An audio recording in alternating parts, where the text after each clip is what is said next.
गोविंद बोलो हरि गोपाल बोलो, गोविंद बोलो हरि गोपाल बोलो, राधा रमन हरि गोविंद बोलो, गोविंद बोलो हरि गोपाल बोलो। हर हर महादेव। कार्तिक मास महात्म्य कथा का 11वां अध्याय। 10वें अध्याय में कथा चल रही थी सागर पुत्र जलंधर की। महादेव के मस्तक से उत्पन्न तेजो राशि को जब क्षीर सागर में डाला गया तो उस क्षीर सागर से जलंधर की उत्पत्ति हुई, जो दैत्यों का राजा हुआ। आगे की कथा आज के अध्याय 11 में। बोले श्री विष्णु भगवान की जय, बोले शंकर भगवान की जय। एक बार सागर पुत्र जलंधर अपनी पत्नी वृंदा सहित असुरों से सम्मानित हुआ सभा में बैठा था। तभी गुरु शुक्राचार्य का वहां आगमन हुआ। उनके तेज से सभी दिशाएं प्रकाशित हो गई। गुरु शुक्राचार्य को आता देखकर सागर पुत्र जलंधर ने असुरों सहित उठकर बड़े आदर से उन्हें प्रणाम किया। गुरु शुक्राचार्य ने उन सबको आशीर्वाद दिया। फिर जलंधर ने उन्हें एक दिव्य आसन पर बैठाकर स्वयं भी आसन ग्रहण किया। फिर सागर पुत्र जलंधर ने उनसे विनम्रता पूर्वक पूछा, हे गुरु जी, आप हमें बताने की कृपा करें कि राहु का सिर किसने काटा था। इस पर दैत्य गुरु शुक्राचार्य ने विरोचन पुत्र हिरण्यकश्यप और उसके धर्मात्मा पुत्र का परिचय देकर देवताओं और असुरों द्वारा समुद्र मंथन की कथा को संक्षेप में सुनाते हुए बताया कि जब समुद्र से अमृत निकला तो उस समय देव रूप बनाकर राहु भी पीने बैठ गया था। राहु असुर था, लेकिन अमृत पीने के लिए उसने देव रूप बना लिया।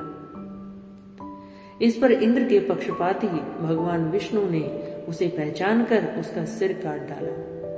अपने गुरु के मुख से इस प्रकार के वचन सुनकर जलंधर के क्रोध की सीमा न रही।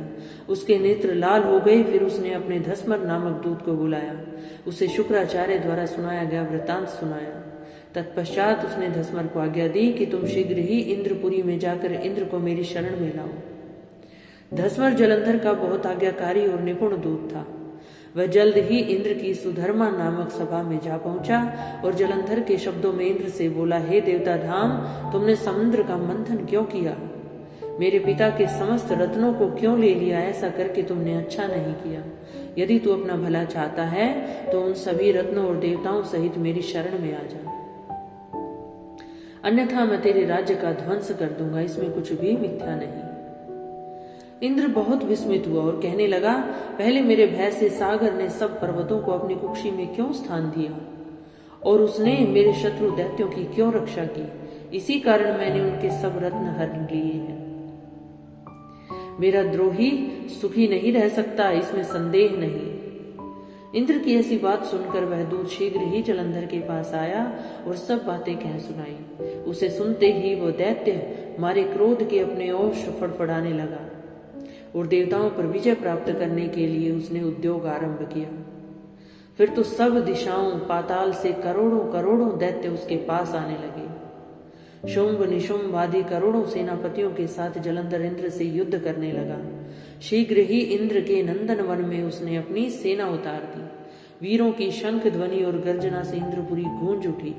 अमरावती छोड़ देवता उससे युद्ध करने चले। भयानक मारकाट हुई। असुरों के गुरु आचार्य शुक्र अपने मृत संजीवनी विद्या से और देव गुरु बृहस्पति द्रोणागिरी से औषधि लाकर जिलाते रहे। इस पर जलंधर ने क्रुद्ध होकर कहा कि मेरे हाथ से मरे हुए देवता जी कैसे जाते हैं? जिलाने वाली विद्या तो आपके पास है। इस पर शुक्राचार्य ने देव गुरु द्वारा द्रोणाचार्य से औषधि लाकर देवताओं को जिलाने की बात कह दी। ये सुनकर जलंधर और भी कुपित हो गया। फिर शुक्राचार्य जी ने कहा, यदि शक्ति हो तो द्रोणागिरी को उखाड़कर समुद्र में फेंक दो, तब मेरे कथन की सत्यता प्रमाणित हो जाएगी कि ये सभी उस द्रोणागिरी पर्वत से ही संजीवनी ला करके पुनः जीवित हो रहे हैं। इस पर जलंधर कुपित हो जल्द ही द्रोणागिरी पर्वत के पास पहुंचा और अपनी भुजाओं से पकड़कर द्रोणागिरी पर्वत को उखाड़कर समुद्र में फेंक दिया।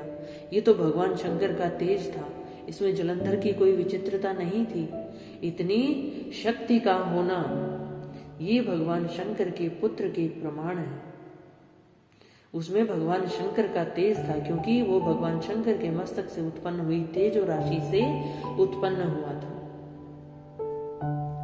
तत्पश्चात यह सागर पुत्र युद्ध भूमि में आकर बड़े तीव्र गति से देवताओं का संहार करने लगा। जब द्रोणाचार्य जी औषधि लेने गए तो द्रोणाचल को उखड़ा हुआ शून्य पाया। वह पर्वत अब वहां नहीं था। वह भयभीत हो देवताओं के पास आए और कहा कि युद्ध बंद कर दो, जलंधर को अब नहीं जीत सकोगे। पहले इंद्र ने शिव जी का अपमान किया था और ये सुनकर देवता युद्ध में जय की आशा त्याग कर इधर उधर भाग गए।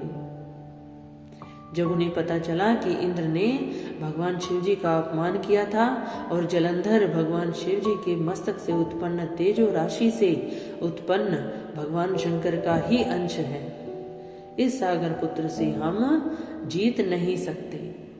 और ये सोचकर सभी देवता इधर उधर भाग गए। सिंधुसुत निर्भय हो अमरावती में घुस गया।